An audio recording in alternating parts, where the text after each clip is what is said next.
Bismillahirrahmanirrahim. Assalamu alaikum students. Welcome you all at online chemistry class.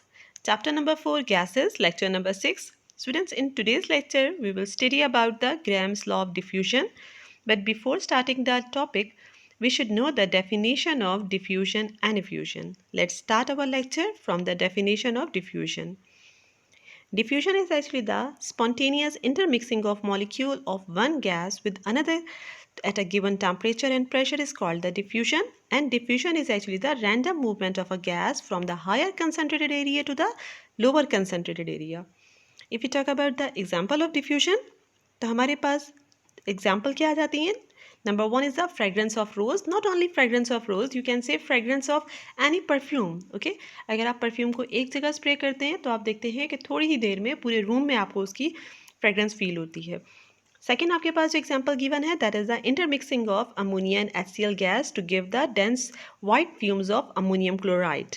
ठीक है, थोड़ी सी आप इसमें करेक्शन कर लीजिएगा कि यहाँ पर आपके पास NH3 एंड HCl रिएक्ट करेंगे और हमारे पास जो प्रोडक्ट बनेगा दैट इज़ NH4Cl. तो इन दोनों के दरमियान में एरो का मार्क होगा. इसके अलावा स्टूडेंट थर्ड एग्जाम्पल हमारे पास है that is the reddish brown bromine gas taken in a test tube will combine with air taken in another tube, जो कि हमारे पास empty tube होगी. तो आप उसमें देखेंगे कि रेड कलरेशन हमें ब्रोमीन गैस का शो होगा जो कि पूरे जो आपके पास टेस्ट ट्यूब है उसके अंदर स्प्रेड कर जाएगा. एंड इसके अलावा जो बहुत कॉमन एग्जांपल जो ली जाती है वो होती है कि अगर हम किसी ग्लास के अंदर या किसी कंटेनर के अंदर या किसी टैंक के अंदर अगर हम लोग इंक का एक ड्रॉप डालते हैं तो वो हमें बहुत स्पीड में मिक्स होता हुआ नज़र आता है और थोड़ी देर बाद पूरे का पूरा जो हमारे पास वाटर होता है वो कलर उसका चेंज हो जाता है. ठीक है, तो ये हमारे पास एग्जांपल है डिफ्यूजन की. Diffusion is actually the intermixing of the different gases, और you can say that is actually the intermixing of molecule of one gas with another, और यू कैन से कि रैंडमली जो ना गैसेस आपस में mix हो जाती हैं. Diffusion describe the mixing of gases. The rate of diffusion is the rate of gas mixing. Diffusion is the result of the random movement of gas molecule. Third is that the rate of diffusion increase with temperature. जैसे जैसे आप temperature increase करेंगे definitely हमने जैसे कि chapter के start में पढ़ा था कि हमारे पास काइनेटिक एनर्जी चेंज हो जाती है. Temperature is directly proportional to the kinetic energy. जब हम टेम्परेचर चेंज करेंगे इंक्रीज़ करेंगे तो काइनेटिक एनर्जी इंक्रीज़ होगी, गैस के मॉलिक्यूल्स की मूवमेंट फास्ट हो जाएगी एंड ऑब्वियसली उसकी वजह से हमारे पास डिफ्यूजन भी फास्ट हो जाएगा. ठीक है, and small molecules diffuse faster than large molecule. Obviously ऐसा ही होगा स्मॉल मॉलिक्यूल्स को, क्योंकि कोई हिंड्रेंस नहीं मिलेगी तो वो ईजिली स्पीड में मूव करेंगे और मूवमेंट फास्ट होने की वजह से वो ईजिली बहुत जल्दी डिफ्यूज़ हो जाएंगे. Okay, second is the effusion. Effusion is actually the movement of gaseous molecule through extremely small pore in a region of the low pressure is called the effusion. आप देख सकते हैं यहाँ पे आपको एक पोर शो किया जा रहा है और जहाँ से गैस के मॉलिक्यूल स्केप आउट हो रहे हैं. Molecules has tendency to escape out one by one during effusion. और इसकी एग्जांपल आप दे सकते हैं जैसे कि टायर ब्रस्ट होता है. ठीक है, टायर ब्रस्ट होता है तो जहाँ पे थोड़ा सा भी पोर होता है वहाँ से गैस के मॉलिक्यूल इफ्यूज़ होना शुरू हो जाते हैं. बलून जो होता है, बलून भी अगर हम हल्की सी निडल उसके अंदर पंच करते हैं तो हमारे पास क्या होता है वो जो गैस के मॉलिक्यूल्स जो बलून के अंदर होते हैं वो इफ्यूजन के अंदर स्टार्ट हो जाता है और वो इफ्यूज़ होना स्केप आउट होना शुरू हो जाते हैं. ठीक है, तो ये दोनों में हमारे पास डिफ्यूजन और इफ्यूजन में आप देख सकते हैं कि हमारे पास डिफ्यूजन में हमारे पास क्या होता है कि हमारे पास सिर्फ इंटरमिक्सिंग होती है. इफ्यूजन में गैस के मॉलिक्यूल्स होते हैं वो पोर के ज़रिए स्केप आउट होना शुरू हो जाते हैं. Graham's law of diffusion and effusion. Now come to the law. The statement of the law is under similar condition, or you can say at constant temperature and pressure, the rate of diffusion of gases are inversely proportional to the square root of their density. And if we see the mathematical expression or derivation, तो आप इसको इस तरह से लिखेंगे. rate is directly proportional to the rate is inversely proportional to the square root of their density. हमारे पास अगर proportional के साइन को हम रिमूव करते हैं तो हमारे पास कांस्टेंट k आ जाता है और इसको हम मज़ीद सिंप्लीफाई करके k को हम इस तरह से भी लिख सकते हैं कि हमारे पास d की वैल्यू को हम r की तरफ रेट की तरफ ले जाते हैं.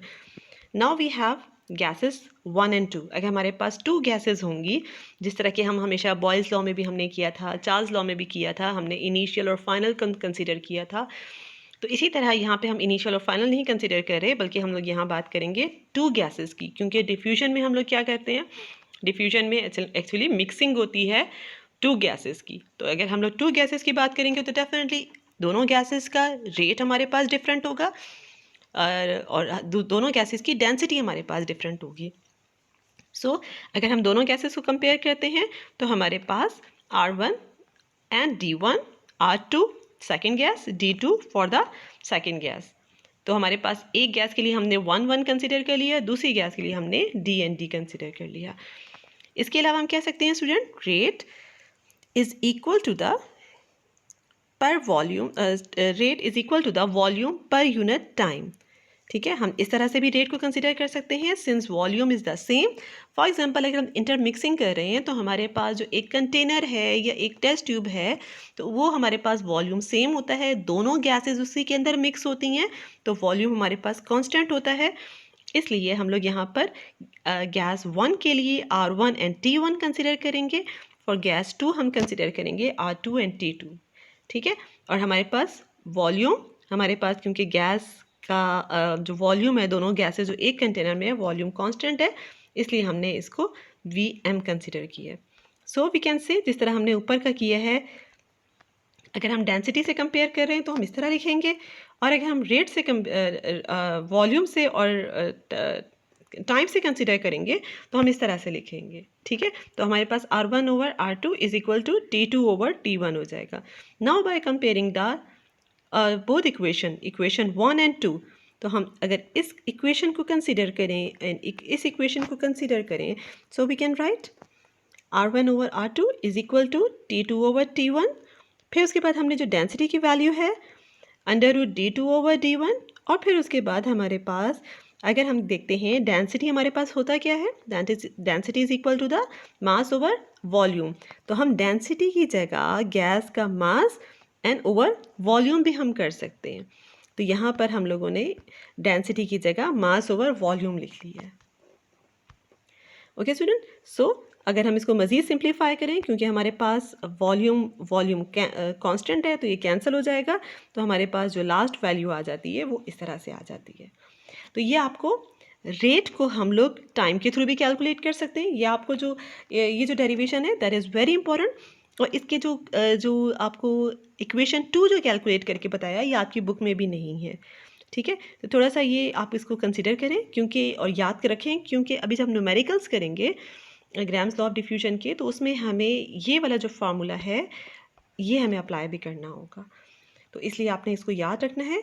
तो आप देख सकते हैं कि हम रेट ऑफ डिफ्यूजन को किस किस थ्रू ले सकते हैं, इन कंसिडर हम टाइम के से भी कंसिडर कर सकते हैं, डेंसिटी से भी कंसिडर कर सकते हैं, और इसके अलावा हम molecular mass of the gas उससे भी हम कंसिडर कर सकते हैं। ठीक है स्टूडेंट, तो ये आपको अगर रेट ऑफ डिफ्यूजन कैलकुलेट करने को कहा जाए तो ये जो लास्ट आपके पास जो वैल्यू आ रही है ये सारा आपने याद रखना है। Okay, now come to the example. Equal volume of HCl and sulfur dioxide, that is hydrogen chloride, and sulfur dioxide are confined in a porous container. What would be the comparative rate of diffusion of these gases through the porous wall? देखिए हमारे पास किस तरह से होगा। Molecular mass हमारे पास HCl का जो है दैट इज 38। मॉलिक्यूलर मास हमारे पास जो सल्फर डाइऑक्साइड का है, ओके स्टूडेंट, मॉलिक्यूलर मास हमारे पास जो HCl का है दैट इज़ द 38, जो यहाँ पे लिखा हुआ है इसी करेक्शन कर लीजिएगा, ये 38 नहीं होगा, बल्कि ये क्योंकि हमारे पास क्लोरीन जो है उसका एटॉमिक मास होता है 35.5, that is almost about the, हम इसको कंसिडर करेंगे दैट इज़ द 36। तो हमारे पास मॉलिक्यूलर मास आ जाएगा HCl का 36, मॉलिक्यूलर मास हमारे पास सल्फर डाइऑक्साइड का आ जाएगा 64। Rate of diffusion of HCl we have to calculate, rate of diffusion of sulfur dioxide we have to calculate।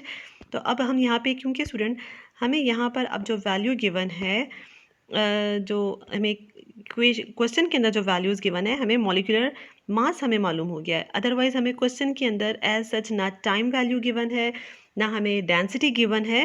तो इसलिए हमें जो आप देख सकते हैं क्वेश्चन के अंदर जो स्टेटमेंट है उस स्टेटमेंट में हमें सिर्फ मॉलिक्यूलर मास हमने कैलकुलेट कर दिया है, क्योंकि हमें गैसेस का बता दिया गया है कौन सी गैसेस हैं। तो हमने आपको फ़ौरन क्लिक हो जाना चाहिए कि अब हम यहाँ पर only by this formula we can calculate the rate of diffusion. ठीक है, हम डेंसिटी को नहीं रख सकते क्योंकि डेंसिटी की वैल्यू गिवन नहीं है।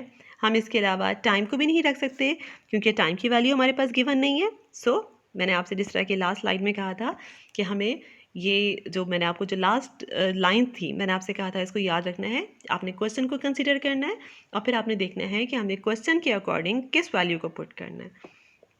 सो हमारे पास रेट हमने कैलकुलेट करना है, तो हमारे पास ये वैल्यूज हमने रखी है, दैट इज़ द 64, और नीचे हमारे पास जो m1 की वैल्यू हमने रखी है that is the 36.5 of the HCl। तो हमने कैलकुलेट किया, हमारे पास वैल्यू कुछ ये आ रही है, that is the 1.33, that is equal to the, और प्रोपोर्शनल रेशो हमारे पास जो आ रहा है 1.33 ratio is to 1। Hence rate of diffusion of HCl will be 1.33 time than the rate of diffusion of sulphur dioxide. HCl का हमारे पास जो रेट ऑफ डिफ्यूजन होगा वो हमारे पास ज़्यादा होगा, सल्फर डाइऑक्साइड का हमारे पास कम होगा। ये तो आपने स्टूडेंट्स बाद में कैलकुलेट किया, लेकिन मैं आपको यहाँ पे एक हिंट भी दे दूँ कि याद रखिएगा कि हमारे पास जो गैस हैवी होगी, जिस गैस का मॉलिक्यूलर मास ज़्यादा होगा, ऑब्वियसली उसका रेट ऑफ डिफ्यूजन कम होगा, और जिसका हमारे पास मास कम होगा उसका डेफिनेटली हमारे पास रेट ऑफ डिफ्यूजन फास्ट होगा। ठीक है, ये इस तरह आप देख सकते हैं कि अगर हम रनिंग में भी देखते हैं तो जो हैवी पर्सन होता है उसकी रनिंग स्लो होती है, और जो थोड़ा स्मार्ट होता है, स्लिम पर्सन होता है, उसकी रनिंग फास्ट होती है। सेम इसी तरह जो गैस हैवी होगी, जिसका मॉलिक्यूलर मास ज़्यादा होगा, उसकी मूवमेंट थोड़ी स्लो होगी, और जो हमारे पास लाइट गैस होगी उसकी मूवमेंट हमारे पास फास्ट होगी। ठीक है स्टूडेंट, सेम यही इसी तरह के question, Graham's law of diffusion के क्वेश्चन, एक एग्जांपल आपके पास बुक में गिवन है, that is the 4.20। Self check exercise आपने करना है 4.7, and in the last exercise question number 17B you have to do same. तीनों क्वेश्चन जो है हमारे पास वो ग्राम लॉ ऑफ डिफ्यूजन के हैं। Thank you so much students, बहुत छोटा सा हमारा आज का लेक्चर था। आई एम श्योर आपको समझ आ गया होगा, बहुत easy. Dalton's law of partial pressure भी बहुत इजी था, एंड आई एम श्योर आपको ये भी बहुत ईजिली और बहुत अच्छा समझ आ गया होगा। Thank you so much, wish you all the best, अल्लाह हाफिज़।